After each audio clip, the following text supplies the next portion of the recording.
Example देखते हैं real life के अंदर से, जहाँ पे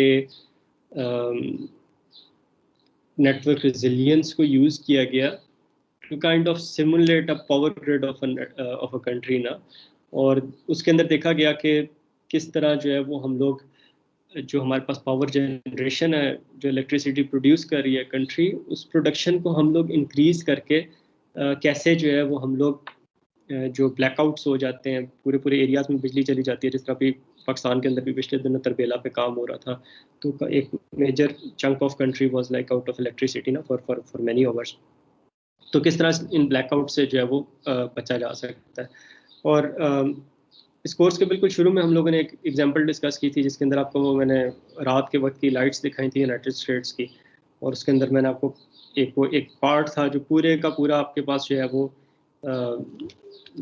let me show it to you again.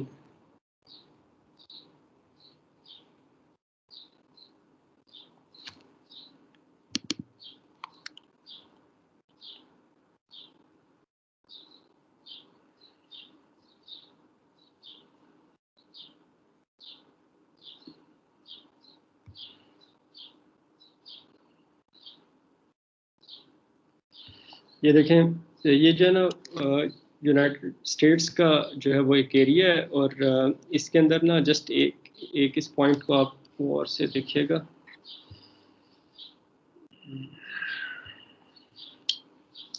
यहाँ पे ये वाला जो एरिया बन रहा है, ये वाला एरिया, इसके अंदर आप देखेंगे कि एकदम से लाइट जो है ना वो चली गई है।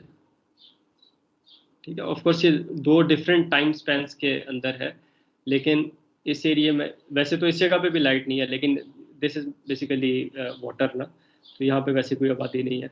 लेकिन ये जो ऊपर वाला एरिया है, यहाँ पे जो ये लाइट नज़र नहीं आ रही, यहाँ पे पहले लाइट थी और अब नहीं है। ठीक है, तो उसकी जो है वो वजह ये है कि यहाँ पे इलेक्ट्रिसिटी फेलियर हुआ था एक जगह पे, और फिर वो उसका कास्केडिंग इफेक्ट हुआ कि उस जनरेटर का लोड जो है वो दूसरे जनरेटर्स पे गया। वो जनरेटर जो अपना लोड सर्वाइव नहीं कर सके, फिर उन्होंने आगे डिस्ट्रीब्यूट किया, करते करते इतने पूरे एरिया के अंदर जो है ना वो आपके पास बिजली जो है वो चली गई। ठीक है, तो इस चीज़ को एक काइंड ऑफ रिसर्च के पॉइंट ऑफ व्यू से मॉडल किया गया कि किस तरह हम लोग जो है वो जो हमारे पास पावर जनरेटर्स हैं, डैम्स हो सकते हैं हमारे पास, फॉसिल फ्यूल से जो है वो हम लोग बिजली, या न्यूक्लियर बिजली हो सकती है, सोलर हो सकती है, कोई भी हमारे पास हो सकती है। वो जो हम लोग पावर जनरेट कर रहे हैं, किस तरह हम लोग अगर उसकी कैपेसिटी थोड़ी सी बढ़ा दें तो इस किस्म के फेलियर से जो है हम लोग अवॉइड कर सकते हैं। ठीक है, तो उसके ऊपर एक रिसर्च है। ऑल्दो मतलब ये रिसर्च के पर्सपेक्टिव में कागज़ के ऊपर एक बात करना आसान होता है, प्रैक्टिकली जो है वो उसके अंदर बड़े और वेरिएबल्स इन्वॉल्व होते हैं, लेकिन let us just try to understand that particular research ना, जिसके अंदर ये जो पावर के कास्केडिंग फेलियर्स हैं, इसको देखा गया है कि अगर हमारे पास ये जो हमारे ग्रिड किसको कहते हैं, जो हमारे पास एक इलेक्ट्रिसिटी की हमारे पास लाइंस बिछी होती है ना, जैसे तरबेला है, तरबेला से हमारे पास जो है वो बिजली प्रोड्यूस हो रही है, और वो फिर मुल्क के एक बड़े हिस्से के अंदर जो है वो आगे डिस्ट्रीब्यूट हो रही है। इसी तरह हमारे पास पावर प्लांट्स हैं, जिसके अंदर जो है वो नीड बेस्ड जो है वो हम लोग इलेक्ट्रिसिटी जो है वो प्रोड्यूस करते हैं, ऑल्दो उसके लिए फॉसिल फ्यूल यूज़ करते हैं, which is not good solution, long term solution नहीं है। तो इस तरह हमारे पास जब ये जनरेटर्स और जो डिस्ट्रीब्यूटर्स होते हैं, इनका अपना एक नेटवर्क बना होता है, बिजली का जो तारें होती हैं उनके थ्रू, उसको हम लोग एक ग्रिड कहते हैं। किसी भी मुल्क का हमारे पास ग्रिड है। बाज़ का जो है वो मुल्कों की दो या ज़्यादा मुल्कों की ग्रिड्स भी आपस में कनेक्टेड होती हैं। ठीक है, जब बिजली जो है वो दूसरे मुल्क से हम लोग ले रहे हैं या उसको एक्सपोर्ट कर रहे हैं, तो हमारे पास दो मुल्कों की ग्रिड्स भी जो है आपस में कनेक्टेड होती हैं। तो इन एनी केस इस ग्रिड के अंदर हम लोग किस तरह जो है वो जब हमारे पास जो है वो एक जनरेटर की कैपेसिटी से ज़्यादा उसके ऊपर लोड आता है, तो किस तरह उसका इम्पैक्ट होता है बाकी नोड्स के ऊपर। तो इसके ऊपर रिसर्चर्स ने जो है वो काम किया है। इसको जो ऑल्दो मतलब इट्स बिट ओल्ड पेपर, 2005 के अंदर फिजिक्स बी का हमारे पास जो है वो ये पेपर जर्नल है जहाँ पे पब्लिश हुआ है, which is a decent journal, 2005 का है। और इसके अंदर इन लोगों ने क्या किया कि जो ग्रिड है उसे एक नेटवर्क के तौर पे इन्होंने रिप्रेजेंट किया। उस नेटवर्क के अंदर नोड्स क्या थी, 3 किस्म की नोड्स थी। एक जनरेटर्स थे जहाँ पे हमारे पास बिजली प्रोड्यूस हो रही है, एक ट्रांसमिशन सब स्टेशंस थे जो जनरेटर से दूसरी जगह तक वो बिजली लेके जा रहे हैं, ठीक है, और फिर डिस्ट्रीब्यूशन सब स्टेशंस थे जहाँ से हमारे पास आगे बिजली जा रही है जहाँ पे उसने कंज्यूम होनी है, ठीक है। मतलब जैसा पिंडी के अंदर एक लाइन आ गई, तरबेला हमारे पास जनरेटर हो गया, ठीक है, फिर बीच में ट्रांसमिशन सब स्टेशन से होते होते हमारे पास जो है बिजली रावलपिंडी तक आई। रावलपिंडी में फिर हमारे पास लट से अमार चौक के करीब या इस्लामाबाद में हमारे पास जो है वो ISCO का जहाँ पे हमारे पास सेटअप है, वहाँ पे हमारे पास डिस्ट्रीब्यूशन स्टेशन सब स्टेशन हैं जहाँ से फिर हमारे पास बिजली जो आगे शहरों में डिस्ट्रीब्यूट हो रही है। तो ये उन्होंने एक नेटवर्क बनाया। इसके अंदर जो है वो इन्होंने खाली हाई वोल्टेज ट्रांसमिशन लाइन्स को देखा, मतलब घर के लेवल पे नहीं, के खाली ये जो जनरेटर से डिस्ट्रीब्यूशन सब स्टेशन तक है वहाँ तक इन्होंने जो है उसको मॉडल किया। इसके अंदर अराउंड 14,100 जो है वो सब स्टेशन थे, जिसके अंदर से 1600 जनरेटर्स थे और 2100 जो है वो हमारे पास डिस्ट्रीब्यूशन सब स्टेशन से, बाकी जो है वो हमारे पास ट्रांसमिशन लाइंस थी, ठीक है। और टोटल जो इसके अंदर एजेस थे वो अराउंड 20,000 जो है वो इसके अंदर एजेस थे। इसकी जो डिग्री डिस्ट्रीब्यूशन है वो हमारे पास एक्सपोनेंशियल है। ऑल्दो ये आपको स्केल फ्री लग रही होगी, लेकिन अगर आप नोट करें तो जो एक्स एक्सिस है वो लीनियर है, ठीक है, ये हमारे पास लीनियर है, और जो वाई एक्सिस है ये हमारे पास लॉगरिथमिक है, ठीक है। तो जब आपके पास लॉग लीनियर स्केल पे एक स्ट्रेट लाइन होती है तो वो आपके पास एक एक्सपोनेंशियल डिग्री डिस्ट्रीब्यूशन होती है। तो ये जो है वो हमारे पास एक्सपोनेंशियल डिग्री डिस्ट्रीब्यूशन है। This is not a scale free network. अब इन्होंने उसको मॉडल किस तरह किया, मॉडल इस तरह किया कि पूरे मुल्क का जो आपके पास नेट ग्रिड का जो नेटवर्क है वो आपने नेटवर्क आपके पास आ गया कि कौन सी आपके पास ग्रिड स्टेशन जो है या कौन सा आपका जनरेटर जो है वो किस डिस्ट्रीब्यूशन पॉइंट से जो है कनेक्टेड है या किस दूसरे जो है वो आपके पास नोड से जो है वो कनेक्टेड है। और इन्होंने क्या किया कि हर एक पाथ पे जो है वो देख लिया, जिस तरह ये आपके पास तरबेला है, तरबेला से आपके पास जो है वो ट्रांसमिशन पॉइंट एक लेट से रवात तक आ रहा है, रवात से आपके पास जो है वो रावलपिंडी में आ रहा है, यहाँ पे आपका डिस्ट्रीब्यूशन पॉइंट है। अब ये आपके पास एक पाथ बन रहा है, ठीक है। अब इन्होंने कहा कि इस पाथ की हम लोग एफिशिएंसी निकालते हैं कि हमारे पास A, B, C 3 नोड्स है, इनके बीच में जो पाथ बन रहा है इसकी एफिशिएंसी कितनी है, ठीक है। तो they came up with a simple solution. उन्होंने कहा कि जो पूरा एक पाथ है ABC का जो पाथ बन रहा है इसकी एफिशिएंसी जो है वो इसके एजेस पे डिपेंड कर रही होगी, ठीक है। और अब इसके अंदर कितने एजेस हैं, 2 एजेस हैं, AB एंड DC। अब इसका जो इन्होंने पूरे पाथ की जो एफिशिएंसी निकाली वो इस तरह निकाली कि जिस तरह फ़र्ज़ करें इस फार्मूले के थ्रू निकाली, और फ़र्ज़ करें कि हमारे पास A से B तक की जो एफिशिएंसी है वो 0.5 है और B से C तक की जो एफिशिएंसी है वो 0.5 है। तो इन्होंने कहा कि जितना हमारे पास पाथ जो है वो लंबा होता जाएगा उतनी उसकी एफिशिएंसी जो है वो डिक्रीज होती जाएगी। बेशक उसके बीच में सारे एजेस की एफिशिएंसी सेम हो, लेकिन जैसे जैसे हमारे पास पाथ जो है वो लंबा होता जाएगा, मतलब एक और हमारे पास फर्ज करें D एक नोड आ गई, ठीक है, और इसकी भी एफिशिएंसी आपके पास जो है वो 0.5 है। तो अब इस पाथ के अंदर जो है वो आपके पास AB की जो एफिशिएंसी है या ABC की जो एफिशिएंसी है that would be greater than the efficiency of ABCD, ठीक है। तो जितना आपके पास पाथ लंबा होता जाएगा उतनी एफिशिएंसी कम होती जाएगी। और पाथ की एफिशिएंसी इन्होंने किस तरह निकाली कि जिस तरह अगर हम लोग ABC की एफिशिएंसी निकालें तो इसके अंदर हमारे पास 2 एजेस हैं, A से B और B से C। तो इसकी एफिशिएंसी हमारे पास कितनी हो जाएगी इस फार्मूले के हिसाब से, इसके अंदर इन्होंने कहा 1/द एफिशिएंसी ऑफ ईच एज। तो अब इसके अंदर क्योंकि 2 एजेस हैं तो और 2 एजेस हैं हमारे पास, तो AB की एफिशिएंसी कितनी हो जाएगी 1/0.5 प्लस 1/BC की जितनी एफिशिएंसी है 0.5, ठीक है। तो ये आपके पास और इस पूरे का आपने इन्वर्स ले लिया, ठीक है।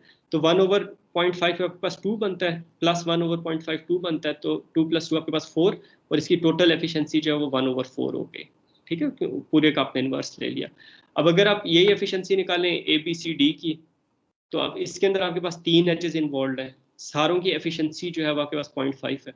तो अब इस पाथ की एफिशिएंसी जो है वो आपके पास कितनी बन जाएगी, ये बन जाएगी 1/0.5 प्लस 1/0.5 प्लस 1/0.5, ठीक है, और इस पूरे का इन्वर्स। तो ये अब आपके पास 1/0.5 2 होता है, तो 2 + 2 + 2 6 हो गया आपके पास, तो ये 1/6 इसकी एफिशिएंसी आ गई, ठीक है। तो अब इस ABCD की जो एफिशिएंसी है वो 1/6 है और ABC की एफिशिएंसी 1/4 है। और फिर इसके अंदर एक चीज़ है कि अगर आपके पास बीच में से कोई एक लिंक आपके पास डाउन हो जाता है, ठीक है, A और B के बीच में जो लिंक था इसकी एफिशिएंसी 0 हो गई, A ने काम करना छोड़ दिया मे बी, तो अब A से B के बीच में जो लिंक था उसकी एफिशिएंसी 0 होगी और B से C के दरमियान में जो लिंक था उसकी एफिशिएंसी लेट से 0.5 है या चले 0.25 कर लेते हैं। तो अब हमारे पास जो है A से B की जो एफिशिएंसी है वो 0 होगी, तो 1/0 हमारे पास इन्फिनिटी हो जाएगा, ठीक है, प्लस 1/0.25 ये आपके पास 4 हो जाएगा और इस पूरे का इन्वर्स, तो 1/0 इन्फिनिटी होगा, infinity plus anything would be infinity, और इन्फिनिटी का जब आप इन्वर्स लेंगे तो वो 1/infinity आपके पास 0 हो जाएगा, ठीक है। तो बीच में अगर आपके पास एक भी लिंक डाउन हो जाता है तो उस पूरे पाथ की एफिशिएंसी जो है वो आपके पास 0 हो जाती है। इट मेक्स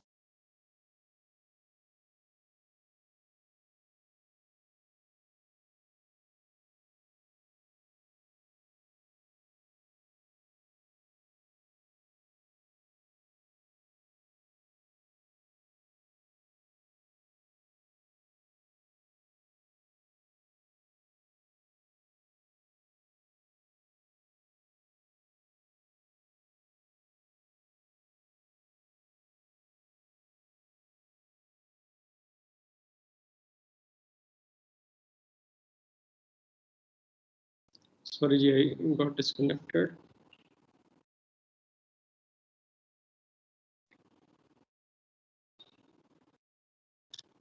अच्छा, तो यहाँ पे हम लोग ये बात कर रहे थे कि हमारे पास जो है वो अगर एक पाथ है उसके बीच में अगर एक भी एज की एफिशिएंसी 0 हो जाती है तो उस पूरे पाथ की एफिशिएंसी जो है वो 0 हो जाती है, and it make sense because if we are like following a path और उस पाथ के अंदर एक एज जो है वो डाउन हो जाता है तो वो पूरा पाथ जो है वो उस पर आप बिजली ट्रांसफर नहीं कर सकेगी, और उसकी एफिशिएंसी जो है वो हमारे पास डाउन हो जाएगी। और इसके अंदर इन्होंने सिंप्लिफिकेशन के लिए वो उन्होंने ये कहा कि जो इलेक्ट्रिसिटी फ्लो होगी वो आपके पास मोस्ट एफिशिएंट पाथ से जो है वो फ्लो होगी। जिस तरह अगर आपके पास A से D तक एक पाथ है और यहाँ से कोई और पाथ भी जाता है A से E और E से आपके पास D जा रहा है, तो इसमें से जोन सा पाथ ज़्यादा एफिशिएंट होगा, अगर A से D तक आपने देखना है तो जोन सा पाथ ज़्यादा एफिशिएंट होगा उसके थ्रू इलेक्ट्रिसिटी जो है वो आपके पास फ्लो करेगी। ये एक सिंप्लीफाइंग असम्पशन है, एक्चुअली इसका हमारे पास नहीं होता। अच्छा, जब हमारे पास सारे पाथ्स की एफिशिएंसी आ गई तो फिर इन्होंने क्या किया, पूरे नेटवर्क की एफिशिएंसी निकाली विच दे कॉल्ड ई, ठीक है। और पूरे नेटवर्क की एफिशिएंसी क्या है कि आपने सारे जो पावर जनरेटर्स हैं उनसे लेके सारे जो आपके पास डिस्ट्रीब्यूशन पॉइंट्स हैं उन तक आपने हर पाथ की एफिशिएंसी निकाल ली, ठीक है। तो बेसिकली आपके पास तरबेला है, आपके पास मंगला है, आपके पास हबको है, ये आपके पास सारे जनरेटर्स हो गए, ठीक है। और अब आपने जो है वो क्या किया, इनसे जो है वो डिस्ट्रीब्यूशन पॉइंट्स तक आपने जो है वो बीच में मुख्तलिफ आपके पास नोड्स इन्वॉल्व है उन तक आपने जो है वो निकालिया। अगर डिस्ट्रीब्यूशन सबस्टेशन 1 है या डिस्ट्रीब्यूशन सबस्टेशन 2 है 3 है, तो आपने क्या किया कि आपने हर एक से हर एक तक जो है ना वो आपने एफिशिएंसी निकाली हर पाथ की, हर जनरेटर से हर डिस्ट्रीब्यूशन पॉइंट तक जितने भी पाथ बनते हैं उसके अंदर से मोस्ट एफिशिएंट पाथ लिया और उसकी आपने एफिशिएंसी निकाल ली, ठीक है। तो ये आपके पास जब सारे आपके पास जिस तरह ये आपके पास एक पाथ बनेगा, ये दूसरा पाथ बनेगा G1 से D1 तक, G1 से D2 तक और G1 से D3 तक, ये आपके पास तीसरा पाथ बनेगा, ठीक है। और अगर आपके पास जो है मल्टीपल पाथ्स बन रहे हैं तो उसमें से आपने मोस्ट एफिशिएंट पाथ ले लिया और आपने इन सब पाथ्स की आपने एफिशिएंसी निकाल ली। और पूरे नेटवर्क की एफिशिएंसी कितनी होगी, इन पाथ्स की आप एफिशिएंसी को जो आप कंबाइन कर दे तो वो आपके पास जो है वो पूरे नेटवर्क की एफिशिएंसी हो जाएगी। और उसको आप नंबर ऑफ ग्रिड जनरेटर्स और नंबर ऑफ डिस्ट्रीब्यूशन पॉइंट्स जो हैं उससे आप डिवाइड कर दें तो आपके पास ये नंबर आ जाएगा 0 से 1 के बीच में। तो 0 का मतलब है कि पूरे पूरे मुल्क की आपके पास नेटवर्क डाउन हुआ है, और 1 का मतलब है कि पूरे नेटवर्क का जो है वो आपके पास एफिशिएंसी जो है वो भी 100% है, विच इज़ नॉट पॉसिबल। लेकिन ये है कि अगर पूरा नेटवर्क डाउन हुआ है तो उसकी एफिशिएंसी जो है आपके पास 0 हो जाएगी। अच्छा, यहाँ तक बात होगी। फिर इन्होंने क्या किया कि हर नोड की जो है वो अपनी कोई कैपेसिटी है, ठीक है। और वो कैपेसिटी क्या होगी, आपके पास जो है वो मुख्तलिफ टाइम्स के अंदर आपके पास मुख्तलिफ कैपेसिटी होगी। फ़र्ज़ करें सबसे पहले हम लोग क्या करते हैं, CII इज अ नोड, तो फर्स्ट नोड की कैपेसिटी कितनी होगी C1 की। कोई हमारे पास ये जो अल्फा है ये हमारे पास एक आप कह लें कि इसकी इनिशियल आपके पास पावर जनरेशन की कैपेबिलिटी है कि अगर अल्फा की वैल्यू 1 है तो इसका मतलब है कि इसकी कैपेसिटी उतनी है जितनी आपके पास इनिशियल इसका लोड था, उतनी इसकी कैपेसिटी है। ठीक है, और होता ये है कि जितना आपके पास रिक्वायरमेंट होती है, जितना लोड होता है, उतनी ही इलेक्ट्रिसिटी प्रोड्यूस की जाती है। उससे ज़्यादा करें तो उसकी हमारे पास कॉस्ट जो है वो ज़्यादा होती है। ठीक है, तो अगर आपके पास जो अल्फा की वैल्यू 1 है तो इसका मतलब है कि एक नोड की उतनी कैपेसिटी है जितना उसके ऊपर इनिशियल लोड था।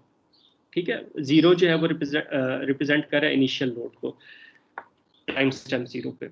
और अगर आपने अल्फा की वैल्यू लेट से 2 कर दी तो इसका मतलब है जितना उसके ऊपर लोड था इनिशियली उससे डबल इस नोड की कैपेसिटी है। मतलब आपने उसकी जो कैपेसिटी है वो डबल कर दी कि अगर ज़रूरत पड़े तो हमारे पास अगर लोड जो है वो डबल हो जाता है तो इससे हम लोग इस जनरेटर से जो है वो डबल कैपेसिटी, डबल पावर जो है वो हम लोग जनरेट कर सकें। ठीक है, तो अल्फा जो है वो आपके पास जो है वो लोड बैलेंसिंग फैक्टर है।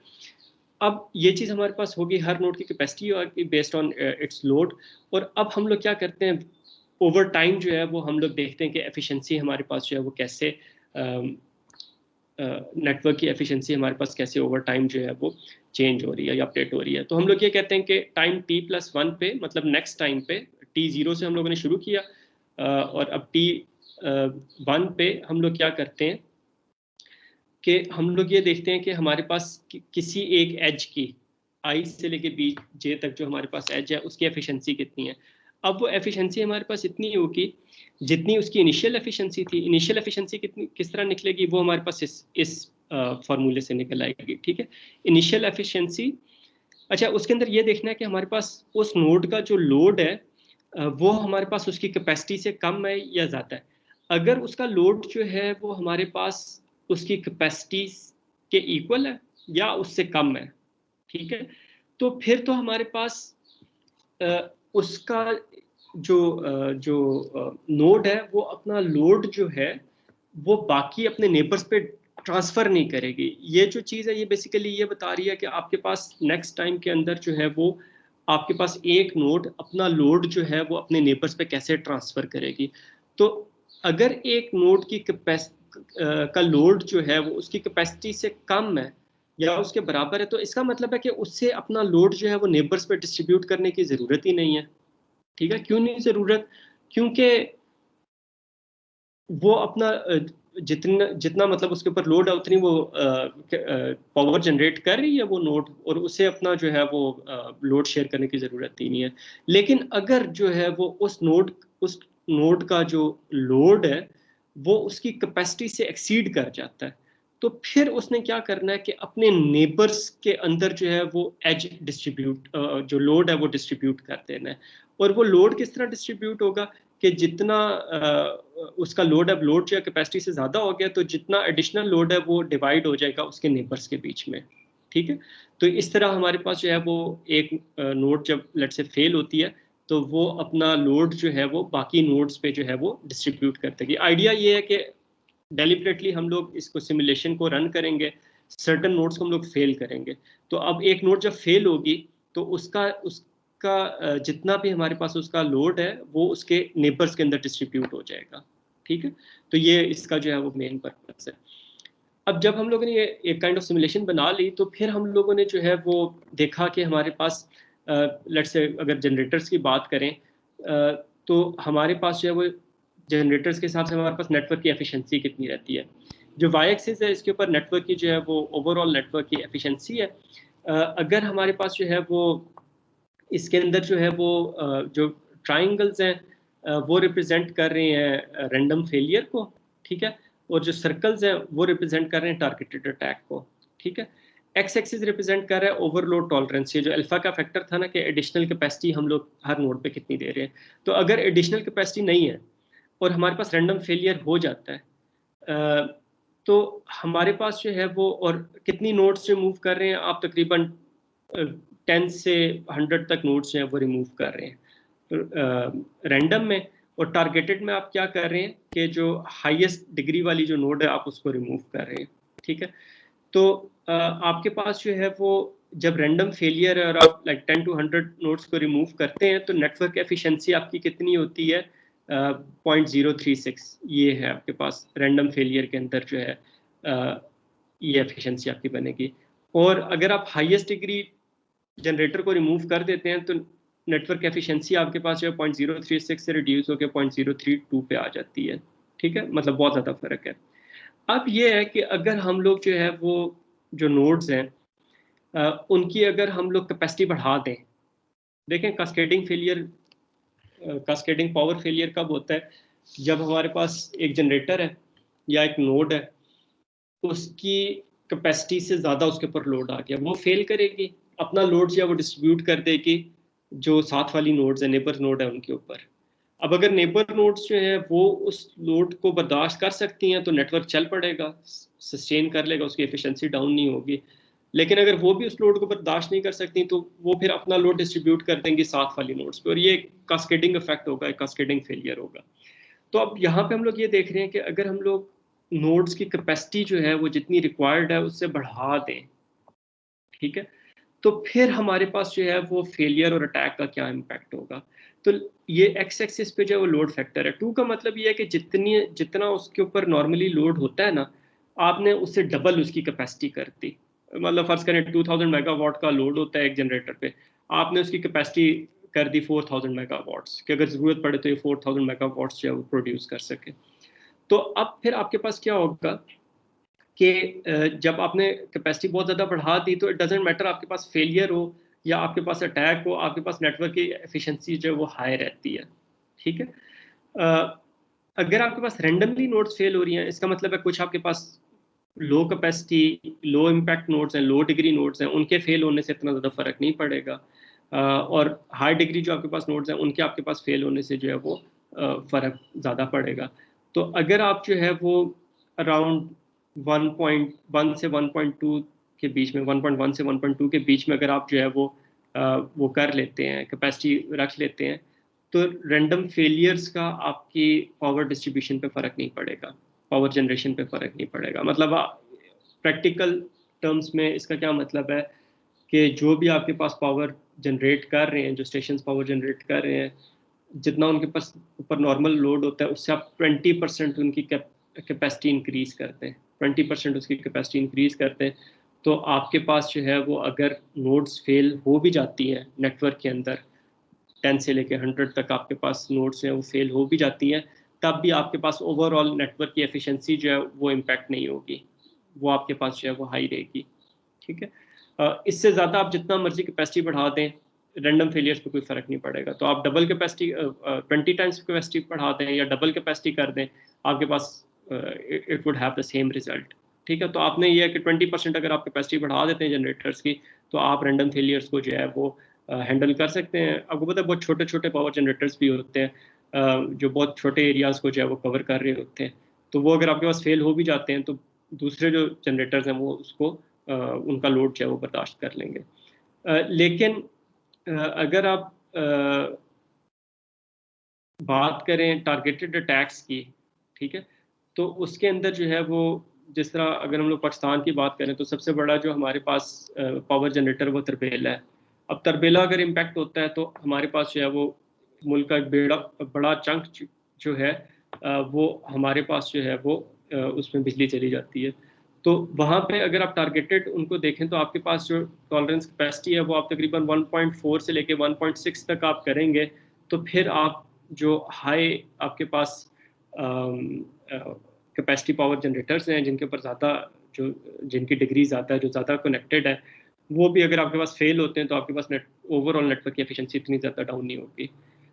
एज ए सेट के कागज़ों में ये बात करना, पेपर के ऊपर बात करना 40% कैपेसिटी इंक्रीज करते हैं आसान होता है, लेकिन प्रैक्टिकल लाइफ में इतना आसान नहीं होता कि आप जो है वो जिस तरह अगर आपके पास जैसे हमारे पास तरबेला है, अब वो हाइड्रो पावर जनरेटर है ना, पानी के ऊपर जो है वो डिपेंड कर रहा है, तो अब उसके अंदर तो जितना पानी आ रहा है उतनी उसकी कैपेसिटी है, या वहाँ पे जितने आपके पास जो है वो लगे हुए टरबाइंस लगे हुए हैं उतनी उसकी जो है वो कैपेसिटी है। ठीक है, टरबाइंस ऐड करना जो है इतना आसान काम नहीं होता कि आपने बस उधर एक पंखा लगा दिया तो बिजली ज़्यादा प्रोड्यूस होना शुरू हो जाएगी। उसके लिए पूरी आपको टनल्स चाहिए, इंजीनियरिंग चाहिए, मतलब अच्छा खासा लंबा प्रोसेस है वो। और फिर मतलब पानी का उस हिसाब से प्रेशर भी जो है वो आपको चाहिए, तो इतना आसान नहीं होता। या अगर बिजली फॉसिल फ्यूल से अगर आप जो है वो कर रहे हैं, जनरेट कर रहे हैं बिजली, तो उसके अंदर यह है कि आपके पास उसकी कैपेसिटी बढ़ाने के लिए ज़्यादा बात है, ज़्यादा फ्यूल बर्न करेंगे, ज़्यादा आपको मशीनरी चाहिए होगी, तो वो भी इतना आसान नहीं होता। और अगर आप देखें जब पाकिस्तान में लोड शेडिंग होती है तो इतना फ़र्क नहीं होता कि हमारी रिक्वायरमेंट्स जो है वो फ़र्ज़ करें 20,000 मेगावाट है और जो हमारी प्रोडक्शन है वो हमारी 5,000 मेगावाट है, इतना फ़र्क नहीं होता। वो इस तरह होता है कि 20,000 हमारी जो है वो रिक्वायरमेंट है और हमारी प्रोडक्शन जो है वो तकरीबन 18,000 17,000 इतनी होती है। 2-3 हज़ार का जो है वो फ़र्क होता है मेगावाट का, इतना ज़्यादा फ़र्क नहीं होता। ठीक है, और वो 2-3 हज़ार को बैलेंस करने के लिए हम लोग दिन में कितने कितने घंटों की जो है वो लोड शेडिंग करते हैं।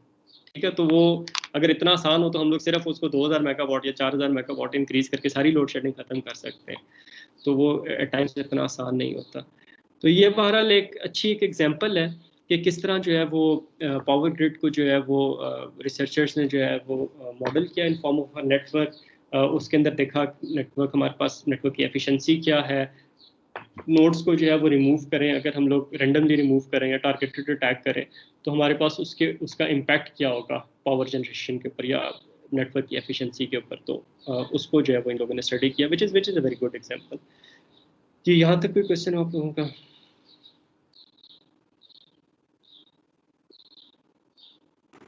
सर वैसे सेम एग्जांपल हम लोग वाटर मैनेजमेंट या सीवेज के ऊपर या गैस पाइपलाइंस पे भी ले सकते हैं, या टेलीफोन की लाइंस पे।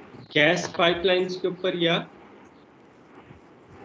सर टेलीफोन लाइंस या वाटर सप्लाई की जो लाइंस होती हैं सर, हाँ जी, मतलब यही सिनेरियो उनका ही बनता है, तो एक नई रिसर्च भी पॉसिबल है अगर डाटा सेट अवेलेबल हो तो। हाँ जी, इस चीज़ को जो है वो हम लोग देख सकते हैं। ये रेजिलियंस के ऊपर अगर आप देखें तो बहुत जो है वो कम काम किया है। बाज़ तो टॉपिक्स हैं उसके अंदर आप रेजिलियंस स्टडी करना जो है वो एथिकल भी नहीं होगा। आप जिस तरह अगर वो पॉलिटिकल पार्टीज़ के अंदर जो है वो नेटवर्क रेजिलियंस स्टडी करना शुरू कर दें तो लोग उसको पसंद नहीं करेंगे, इतना ज़्यादा एथिकल उसको नहीं समझा जाएगा, क्योंकि उसके जैसे वो अंदर जो है वो बाइस ज़ाहिर बात है जब बाइस्ड होना हो, लेकिन जब भी आपके पास ह्यूमंस इन्वॉल्व होंगे नेटवर्क के अंदर, चाहे वो पॉलिटिशियंस हैं चाहे कोई भी है, तो उसके अंदर जब आप रेजिलियंस को स्टडी करेंगे तो जारी बात है आप ह्यूमंस के रिमूव करने की बात कर रहे हैं ना नेटवर्क से, तो सर वो इतना सर फिर अच्छा घर के बाहर ब्लैक वीगो खड़ा होगा सर। अल्लाह रहम करे। तो वो ये है कि वो फिर आपके पास इतनी अच्छी इन जनरल जो है वो इतनी अच्छी जो है वो बात नहीं होगी। अच्छा, इसी को फिर इन लोगों ने टारगेटेड और रैंडम को जो है वो 30 नोड्स के रिमूवर पे देखा और over multiple iterations over time जो है वो कर रहे हैं। तो उसके अंदर इन्होंने ये देखा कि आपके पास जो है वो जो आपके पास नेटवर्क की एफिशिएंसी है वो ये जो है ये आपके पास टारगेटेड अटैक है, ठीक है, और ये आपके पास रैंडम फेलियर है। तो टारगेटेड अटैक के अंदर जो है वो आपके पास ओवर टाइम जो है वो एफिशिएंसी नेटवर्क की डिक्रीज होती जाती है जब आप जो है वो टॉप 30 नोड्स को जो है वो रिमूव करते हैं। लेकिन जो आपके पास रैंडम फेलियर है उसके अंदर ये है कि आपके पास रैंडमली अगर आप 30 नोड्स को रिमूव भी करें तो आपके पास उसका इतना ज़्यादा इम्पैक्ट नहीं होता ओवर टाइम। ठीक है, प्रैक्टिकली क्या होता है कि ये आपके पास जो है वो ओवर टाइम लोड जो है वो बाकी ये काइंड ऑफ आपके पास कास्केडिंग इफेक्ट है कि लोड जो है वो आपके पास आगे डिस्ट्रीब्यूट होता जा रहा है और अगली जो आपके पास नोड्स हैं वो फेल होती जा रही है। प्रैक्टिकल लाइफ में ये होता है कि up to a certain point maybe after within few minutes और फ्यू आवर्स वो जो ओरिजिनल फेलियर होता है उसको ओवरकम कर लिया जाता है। ठीक है, बाज़ बात उसमें कई घंटे लग जाते हैं, बाज़ बात दिन भी लग जाते हैं, लेकिन यह कि उसको ओवरकम कर लिया जाता है और फिर आपके पास जो आपके पास नेटवर्क की एफिशिएंसी है वो दोबारा आपके पास जो है वो नॉर्मल की तरफ जो है वो चली जाती है। ठीक है, लेकिन यह कि अगर आप ज्यूम करें कि ओरिजिनल आपके पास फॉल्ट जो है वो सही नहीं हो रहा, हैंडल नहीं हो रहा, तो फिर आपके पास ओवर टाइम जो है वो नेटवर्क की एफिशिएंसी जो है वो ज़ीरो की तरफ चली जाएगी। और उसकी वजह क्या है कि आपके पास जो हाई डिग्री आपने नोड्स को या हाई कैपेसिटी हाई लोड, इस केस में जो है वो हाई लोड वाली आपके पास नोड्स होंगी तो हाई लोड वाली नोड्स को जब आपने रिमूव किया उनका लोड शिफ्ट होगा दूसरी नोड्स के ऊपर, और वो फिर आपके पास कैस्केडिंग एक इफेक्ट होगा, वो फेल होंगी, उससे आगे फिर वो अपना लोड शिफ्ट करेंगे, फिर अगली नोड्स हैं वो शिफ्ट फेल होंगी, तो ये आपके पास एक कैस्केडिंग इफेक्ट जो है वो आपके पास क्रिएट हो जाएगा। ठीक है, तो आपके पास जो रैंडम जो टारगेटेड अटैक है उसके अंदर जो है वो नेटवर्क ज़्यादा प्रोन होता है, उसके अंदर ज़्यादा जल्दी जो है वो उसकी तरफ चला जाएगा, ज़ीरो एफिशिएंसी की तरफ। और जो आपके पास रैंडम फेलियर है उसको जो है वो उसके अंदर आपके पास जो है ग्रेजुअली जो है वो डिक्लाइन करेगा, और मतलब इतना ज़्यादा उसका इम्पैक्ट नहीं होगा रैंडम फेलियर में जितना आपके पास टारगेटेड अटैक में होता है। ठीक है जी, तो this was the last topic of the lecture. तो इसके अंदर जो है हम लोगों ने रेजिलियंस को जो है वो स्टडी किया, देखा कि रेजिलियंस जो है वो बड़ा उसके अंदर नेटवर्क की टोपोलॉजी जो है वो बहुत मैटर कर रही होती है। हम लोगों ने रैंडम नेटवर्क्स को देखा, स्केल फ्री नेटवर्क्स को देखा, और फिर हम लोगों ने असोर्टेटिव नेटवर्क्स को देखा। तो उसके अंदर हमारे पास जो रेजिलियंस है वो इन नेटवर्क की टोपोलॉजी पे डिपेंड कर रही होती है। ठीक है, तो और फिर ये डिपेंड कर रही होती है कि आप रेजिलियंस के अंदर आप रैंडम फेलियर को स्टडी कर रहे हैं या टारगेटेड अटैक्स को स्टडी कर रहे हैं। तो रैंडम फेलियर्स होते हैं वो प्रैक्टिकल रियल लाइफ में हमारे पास जो है वो कॉमन भी होते हैं, हो भी जाते हैं, और हम लोग देखते हैं कि जो हमारे पास रोबस्ट या रेजिलियंट नेटवर्क्स होते हैं वो हमारे पास जो है वो उन रैंडम फेलियर्स को सस्टेन कर जाते हैं। लेकिन अगर हमारे पास कोई ऐसे नेटवर्क्स हैं जो रेजिलियंट नहीं है, तो वो जो है हमारे पास जो है वो जल्दी ब्रेक अपार्ट हो जाएंगे, जो कनेक्टेडनेस है नोड्स की वो हमारे पास ख़त्म हो जाएगी या कम हो जाएगी। और फिर हम लोगों ने उसकी एक रेजिलियंस की एक प्रैक्टिकल लाइफ देखी कि किस तरह रिसर्चर्स ने जो है वो नॉर्थ अमेरिका का जो पावर ग्रिड का जो नेटवर्क है उसको जो है वो स्टडी किया, सिमुलेट किया, और देखा कि उसके अंदर जो है वो फेलियर का क्या इम्पैक्ट होगा, टारगेटेड अटैक का क्या इम्पैक्ट होगा। जी, यहाँ तक कोई क्वेश्चन आप लोगों के?